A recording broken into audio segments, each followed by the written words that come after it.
Hi there, friends. Well, today I wanted to talk with you guys a little bit more about my life here in Belgium. Because as you know, I'm a traveler and I travel around the world, I guess. Um, but well, I also have kind of a home base, especially during the pandemic. So well, yeah, here I am in Belgium again. You see, it's a kind of a cloudy day. That's just the way it goes here. Well, we live near a forest. We have a big garden and we live near a forest. So I'm really lucky. I don't have to pay any rent here. Um, so yeah, like life's good for me here. I can just do a little bit of work on my own projects. Kato is working on her projects. She makes beautiful drawings and digital art logos. Go check out her Instagram. I'll put that link down below again. Just a reminder. But so let me show you our tiny house here in Belgium that my grandfather built when my dad was still a kid. So a long time ago, they built this. Not with the intention of it being a tiny house, more like a beautiful garden shack. Um, well, first I want to show you guys the garden actually. So my grandfather always keeps a garden. Here we have, how is that thing called again in English? We call it courgette. You call it zucchini, zucchini, I guess. Eggplant, red bell peppers, like the pointy ones. Here we had some strawberries, but those are already like strawberry time's over. And here's like pumpkins and cucumbers. Over there are, I don't know, I think you call it Jerusalem artichoke. I'm not sure, but like it's some kind of potato, like an older vegetable. Like a vegetable they would eat here in our parts, like more like back in the 1700s, 1600 was like a staple. But since has gone like almost extinct, but now people are planting it again. So really cool. There's some lettuce, but it's like shooting out. Tomatoes, there's some grapes in there. I'll show you real quick. So the grapes are growing here. There's tomatoes back there is our basil plant. Corn, but that's not our corn. Yeah, in general, life's pretty easy here. Not too much to do here in Belgium. But life is good. There's our kitty cat. Hey kitty. Hey buddy. Hey buddy. Ooh. Hey buddy. Yeah, he's our little friend. So over there we have like a sitting corner, but I now use it more like a wood shed because we burn wood in the winter time with our stove. We have like a very old stove. I'll show you guys. Wooden table, Caroline. And so this is the garden shack. I'll give you guys like more of a view farther away. Like looks like a little old farm, right? Like with the wooden beams and like the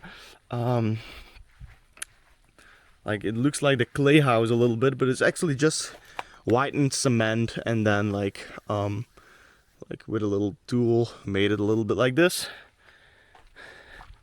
So yeah, this is our little tiny home. Only 15 square meters. Like I think that's about, so yeah, no, it's about 135. It's about 135 square feet, I'd say. This is our car. Like with an effort, with like if you put the seats all the way in the front and we put like a mattress in the back, we can sleep like stretched out in the back, which is like a blessing. But we have to buy another car at one point. But now there's so many plans. So yeah, I'll give you the tour of the inside of our home. I have to say it's a little bit messy because we're going to Hungary tomorrow. My family's there visiting the family, but also exploring Hungary a little bit more. So stay tuned, subscribe to the channel if you want to see more videos, more travel vlogs about Hungary. I've been going there since I was a kid, so I know the place a little bit. I haven't been there in quite a while, but I'll show you guys. But now let's go to the inside of our home. Here's our wood-fired stone pizza oven. The praying flags, we come in. So yeah, here it is, like a little old farm with a wooden ceiling. Here's our kitchen. This is the sink. It's not a deep sink, and it really sucks actually, because like everything goes everywhere. Don't have hot water, so we have to like boil our water in this kettle over here, and we can wash the dishes. Very small. This is the table for eating, doing some work, making websites. I have some guitars here. This is the guitar I take traveling. I have another one right here. And then my electric. Everything music-wise. Yeah, like I said, is a mess. Here's my stove. This stove is like I think it's some sort of cast iron. It's like 200 years old. So really cool. The library. Some records. First record you see is a Grateful Dead record. Some music, gear, and our bed. And that's about it. We live with the two of us here. In this little garden shack. And our kitty cat. We cook here, we sleep here. Oh yeah, one more thing actually. Sorry, it was a little bit dark in there, I guess, but... So don't mind the mess over here. Over there is our composting toilet. So this is where we do our stuff, you know. More garden, another greenhouse, beautiful walnut tree. But so yeah, this is where I live in Belgium. Sometimes it gets hard, you know, like always living with family, you know, like it's beautiful and it's such a gift to be able to like spend so much time with my grandfather.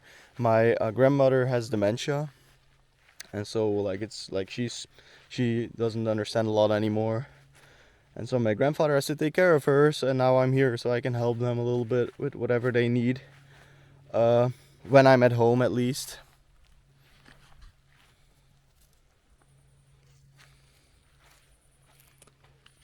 So yeah, it is a blessing to be able to live here for free and like spend my time here however I want to. Well, I want to work on my mind, my body, my spirit. All of that is really important, and my economics, you know, like it's such a huge part of what today's world is, and I'm not gonna change that by being poor, you know. So I want to make something of my life in every regard, and I think distancing myself from society, like living with very little money, has taught me a lot about how I want to earn money, how I want to live my life, and what I want to do with the time I have. You know, you do need money for food. Like, not if you're living like off grid or something and you have like your own homestead. That's a whole lot different part of life, which is also really cool. But I also want to go places. I want to see stuff. I want to eat cool food or special things, or I want to meet people. Maybe at some point I want to have my homestead, you know. But well, distancing myself from society has been really good in evolving my view on my life and on the world. And that's something I would wish for every person growing up. Like every person in their early 20s or something, you know, like spend some time away from home, go somewhere, do something you always wanted to do, go see some place you've always wanted to see. 20s are like for messing up, exploring, do stuff like, and like that doesn't make no sense even sometimes, you know. So much things you can do, and then you will learn from all of them. There will be hardships in any kind of life, and there will be beautiful things in any kind of life, of course. But I think when you stay at the place where you grew up, people might have a certain, you might fit a certain image with all these people, you know, and people have a certain view on who you are, and that's normal. Everybody's human. Everybody has this kind of views about the people around them. But going to a place where you know nobody, where nobody is watching you and you can be whoever you want to be, you know, like that, it changes so much, whether you want it or not. And those are things you will like take with you for the rest of your life. Like I just think like, and I'm not saying that there's not a lot of people who have like who are born or live in an extremely difficult situation, but a lot of the times I think that the life you want, like the only thing keeping you from living the life you want are some easily discardable excuses. And I still do that too. You know, I still make excuses for myself. I still do that. I just think that like I have to get rid of them. It's not like, okay, I won't make excuses anymore now, you know, right? Like if you've been doing it all of your life, that's the way you survive, that's the way you try to be happy, you know, to like that's logical, I guess. But in a lot of cases there is a way forward. And that way forward will not come by making excuses. It will come by working towards whatever goal it is you have. In any way whatsoever, you know. Well, and I guess it's important to sometimes just like take the leap of faith, you know. Just go for it. Like whatever happens, you know. Like in most of our cases, like in a lot of cases, there's always some house you can sleep in, some food you can eat for people if worst comes to worst, you know. So why not take a leap of faith and why not try to make something special and crazy and adventurous of your life? If you want that for your life, you know. If you want something, I think it's sometimes important to be headstrong, not worry too much, and just go for it. Live, like, try to, like, chase your dreams. Whatever it feels, whatever they are, but try to be rooted in the now while doing it. I still have a long way to go, and I know that. But I already have a long road behind me, too. So I'm grateful for every step in the process I made, because it made me who I am today. And that's what I want for the future. For future me to be grateful to me now for the things I did and the choices I made. Like in Belgium, they're like probably one of the most adventurous things you can do is reflect on life. I don't know, man. You know, like not a lot to do here, but there's some beautiful walks. There's good beer. I have my family and friends here, so life's been good. But I also can't wait to start adventuring again and take you guys with me. Kitty always wants to turn back here. Yeah.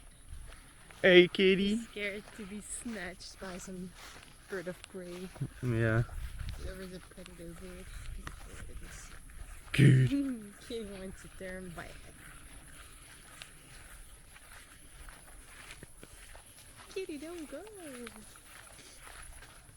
Well, also if you guys have any video ideas or anything you want me to talk about in any upcoming videos, please let me know. Like, more ideas are always welcome. Maybe some travel tips for Asia and India.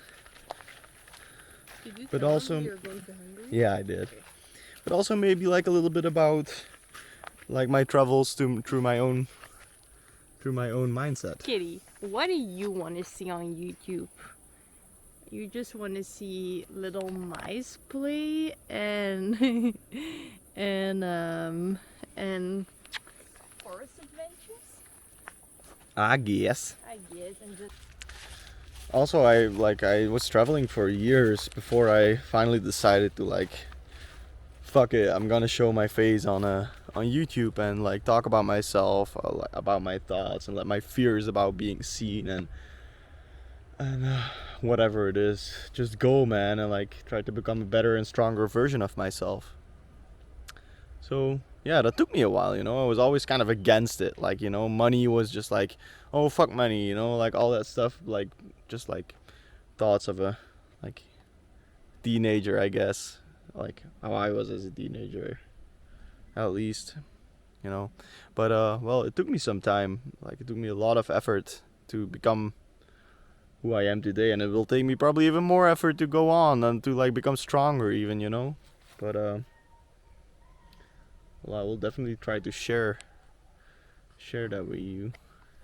So at a certain point in our walk, our kitty goes and lay down, and at that point, we mostly, but we'll see if it happens now, have to carry him. Kitty, no, we don't have to carry him.